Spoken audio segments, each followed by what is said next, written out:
तो राम राम सब भैया ने आप सब स्वागत है एक और नए वीडियो में। आज अब इन वीडियो में मैंने बात करना रहा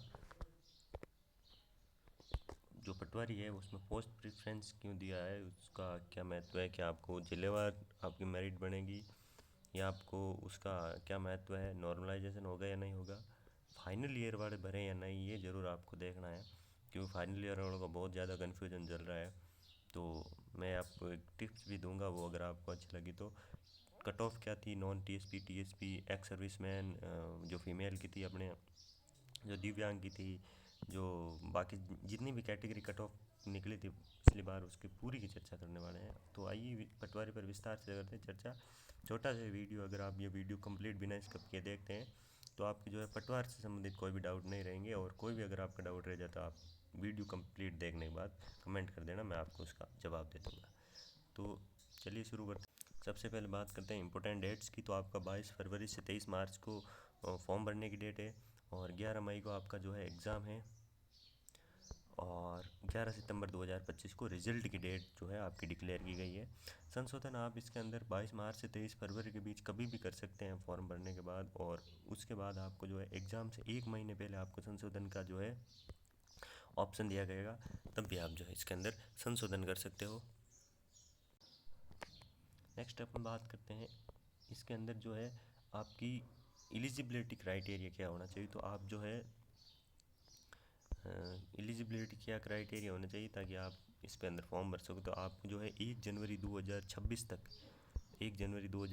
तक आप जो है 18 साल कंप्लीट होने चाहिए, तभी आप जो है फॉर्म भर सकते हैं। मतलब अभी जिसकी उम्र लगभग 17 साढ़े 17 है वो भी इसके अंदर एलिजिबल है।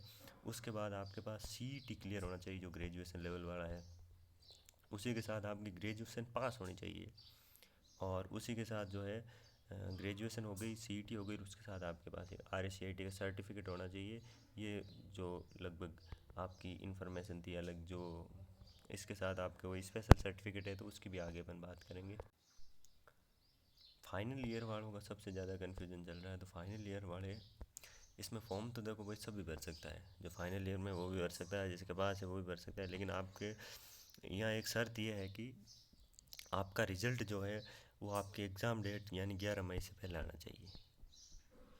आप चाहे बीएससी बीएड कर रहे हो, चाहे आप बीए कर रहे हो, चाहे आप बीएससी कर रहे हो, चाहे आप कुछ भी कर रहे हो, ग्रेजुएशन आपकी कंप्लीट होनी चाहिए। 11 मई तक रिजल्ट आ जाना चाहिए। जैसे मैं एमडीएसयू से बीएससी बीएड कर रहा हूँ अभी, तो बीएससी बीएड के अंदर मेरा जो है रिजल्ट लगभग सितंबर तक आने के चांस है। एमडीएसयू से बीएड कर रहा हूँ, बीएससी बीएड कर रहा हूँ, तो मैं इसके अंदर लगभग फॉर्म नहीं भर सकता। फॉर्म तो भरूँगा, फॉर्म सबको भरना है, क्या पता एग्ज़ाम डेट आगे खिसक जाए किसी कारणवश, या इसमें जो है आपको विभाग कुछ रियायत दे दे, तो जो है आपको डी बार डिस्क्वालीफाई तो किया जा सकता है अगर आप बिना योग्यता के, या आप ग्रेजुएशन नहीं हुई है, एक रिजल्ट नहीं आया और आप अगर एग्ज़ाम देने चले जाते हो, बट आपको जो है एग्ज़ाम से एक माह पहले वापस विड्रॉ करने का ऑप्शन दिया जाएगा। फॉर्म विड्रॉ वहाँ अगर आप कर लेते हो तो फिर आपके पास कोई कार्य नहीं होगी, क्योंकि फॉर्म के पैसे नहीं लगे। अगर आपने तैयारी की है तो आपको फॉर्म ज़रूर भरना है, और अगर आप तब तक क्वालिफाई नहीं होते या एग्ज़ाम निश्चित समय पर हो जाए तो आप अपना फॉर्म विड्रॉ कर लेना।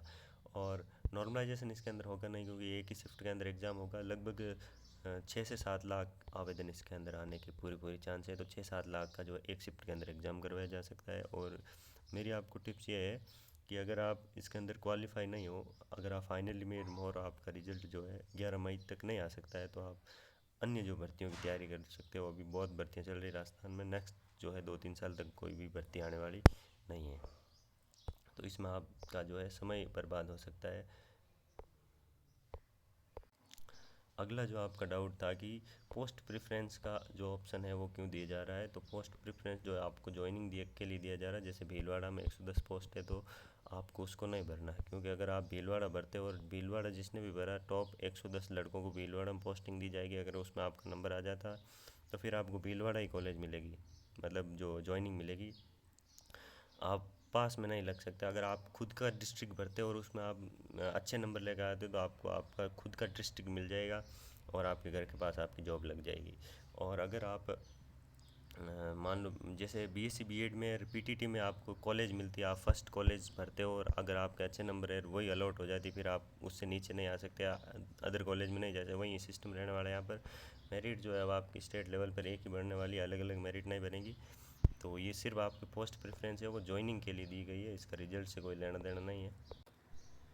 बात करें अगर स्पेशल सर्टिफिकेट, तो इसके अंदर जो है विशेष रूप से लाल कलर से हाईलाइट किया गया है विज्ञप्ति में। विज्ञप्ति जो टेलीग्राम पर अपलोड है, जिसका लिंक आपको डिस्क्रिप्शन दिया है, एक बार आपको फॉर्म भरने से पहले कंप्लीट पढ़ना है टाइम लगा के। ये मेरी आपको अच्छी सलाह है, क्योंकि उसके अंदर बहुत सारी चीज़ें हैं जिसको वीडियो के अंदर कवर नहीं किया जा सकता है। तो जो स्पेशल सर्टिफिकेट जैसे खेल का है, या आपके दिव्यांग का है, या आपकी जो विधवा का है, या तलाकशुदा की, जो भी आप स्पेशल जिसके अंदर आपको आरक्षण मिलता है, जिसके अंदर आपको नंबर्स मिलते हैं, तो वो आपको अभी अपलोड करोगे वही काम आएगा, उसके बाद आप अपलोड नहीं कर सकते। तो जब भी आपका डीवी होगा, यानी डॉक्यूमेंट वेरिफिकेशन होगा, डीवी, तो उस समय आपको जो अपलोड किए हैं वही मान्य होंगे। आप जो है कैटेगरी में बदलाव नहीं कर सकते। अगर आपने दिव्यांग का अपलोड नहीं किया है, तो अब फिर आप दिव्यांग का आरक्षण का लाभ नहीं ले सकते। ओबीसी वर्ग के आरक्षण के साथ जो छेड़छाड़ हुई है उसकी जो है पुरजोर हम विरोध करेंगे, और उसका टेलीग्राम पर ट्रेंड भी चलाएंगे। जब आपको ट्वीट करने के लिए बोला जाएगा तो आप ट्वीट करना है, और उस सरकार की इसका जो है रिप्लाई ज़रूर लिया जाएगा। तो आप जो है चैनल को सब्सक्राइब करके जरूर रखें, जब भी ट्विटर चैनल चलाया जाएगा आपको जो है इन्फॉर्म कर दिया जाएगा।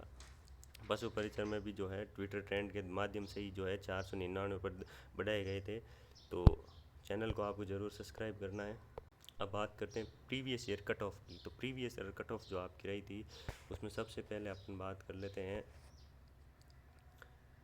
निशक्तजन की। जो टीएसपी एरिया और नॉन टीएसपी की बात कर रहे हैं, तो सबसे पहले निशक्तजन में टीएसपी एरिया की कट ऑफ गई थी 113, और जो आपकी नॉन टीएसपी की गई थी 146। और एक्स सर्विसमैन की बात करते हैं, तो जो टीएसपी एरिया एक्स सर्विसमैन की कट ऑफ की वो थी मात्र 15 नंबर, मात्र 15 नंबर। और एक्स सर्विसमैन की नॉन टीएसपी की जो कट ऑफ रही थी वो रही थी 135, जो रही थी 135। स्पोर्ट्स की जो रही थी वो रही थी नॉन टीएसपी की 155, और टीएसपी एरिया की रही थी 100। तो ये जो है आपकी स्पेशल जो आपकी कैटेगरीज है उनकी कट ऑफ थी। अब हम थोड़ी सी जो है आपकी सामान्य एंड नॉन टीएसपी की जो है कट ऑफ देख लेते हैं। सबसे पहले अपन देखते हैं टीएसपी वाला आया, तो टीएसपी वाला देख लेते हैं। टीएसपी एरिया के अंदर आपकी जो कट ऑफ है, टीएसपी एरिया के अंदर जनरल की कट ऑफ रही थी 187, फीमेल की 172, विडो की 77, डिवोर्स्ड की 135। एससी के अंदर 173 जनरल, फीमेल 160। एससी के अंदर ये जनरल 173, फीमेल 107, और एसटी के अंदर जनरल 136, फीमेल 128, विडो 4 नंबर, और डीवी 103 नंबर। उसके बाद नॉन टीएसपी की अगर अपन बात करें, तो नॉन टीएसपी के अंदर जो कट ऑफ है वो जनरल की रही थी 220, general female 210, window 121, divorce 185। EWS की बात करें तो जनरल 110, 210, फीमेल की 198। बाकी आप जो है देख लेना इस पीडीएफ के अंदर। एससी की बात करें तो जनरल की 191, फीमेल की 177। एसटी की बात करें तो जनरल की 187 और फीमेल की 177। बाकी जो भी आपकी कैटेगरी है विडो डाइवोर्स्ड, वो आप देख लेना इस पीडीएफ वीडियो को। अभी तक अगर आपने चैनल को सब्सक्राइब नहीं किया है, तो आपको जो है चैनल को ज़रूर सब्सक्राइब करना, ताकि पटवारी से रिलेटेड आगे भी जो भी इंपॉर्टेंट न्यूज़ होगी वो आपको इस चैनल पर सबसे पहले दी जाएगी, सही और सटीक जानकारी दी जाएगी। तो उसके बाद ओबीसी की बात कर लें, जो सबसे बड़ा वर्ग है अपना, उसके अंदर जो जनरल की कट ऑफ थी वो थी आपकी 219 नंबर, फीमेल की थी 204 नंबर। उसके बाद में एमबीसी की बात करें तो एमबीसी के अंदर जनरल की 205 नंबर और फीमेल की 180 नंबर। और सहरिया के जो कट ऑफ है जनरल की 75 नंबर और फीमेल की रही थी 60 नंबर। अब थोड़ी सी अपन सिलेबस पर चर्चा कर लेते हैं, उसके बाद जो है वीडियो को। ये जो आपके सिलेबस के महत्वपूर्ण पार्ट्स रहने वाले हैं, 300 नंबर का लगभग आपके पेपर होता है, जिसके अंदर प्रत्येक क्वेश्चन जो है आपका 2 नंबर का है। यानी यहाँ पर रीजनिंग मैथ के 45 क्वेश्चन आएंगे और 90 नंबर की रीजनिंग मैथ होगी, जिसमें से ज़्यादा पोर्शन रीजनिंग का रहता है और कम मैथ्स का रहता है। लगभग 30 क्वेश्चन रीजनिंग है, 15 लगभग मैथ्स के क्वेश्चन आते हैं। हिंदी और इंग्लिश के 22 क्वेश्चन आते हैं, 11 हिंदी के, 11 इंग्लिश के, 44 नंबर के ये होते हैं। 30 क्वेश्चन राजस्थान जीके के हैं जो 60 नंबर के होंगे।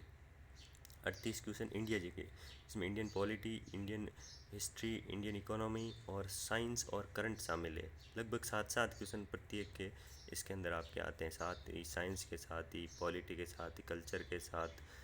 इस प्रकार से कंप्यूटर के जो 15 क्वेश्चन है जो आपका रहने वाला 30 नंबर का। तो ये आपके सिलेबस से संबंधित थी, और आपको वीडियो देखने के लिए बहुत बहुत धन्यवाद।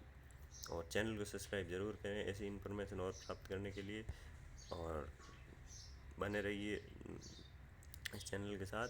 और इसके अलावा आपको जो भी कन्फ्यूजन है या जो भी चीज़ आपको समझ नहीं आ रही वो आप कमेंट कर दें, उसका आपको मैं जो है रिप्लाई कर दूंगा। मैंने जो है लगभग कंप्लीट चीज़ें कवर करने की इसके अंदर कोशिश की है, फिर भी कोई छूट जाता है तो वह आप कमेंट कर सकते हैं।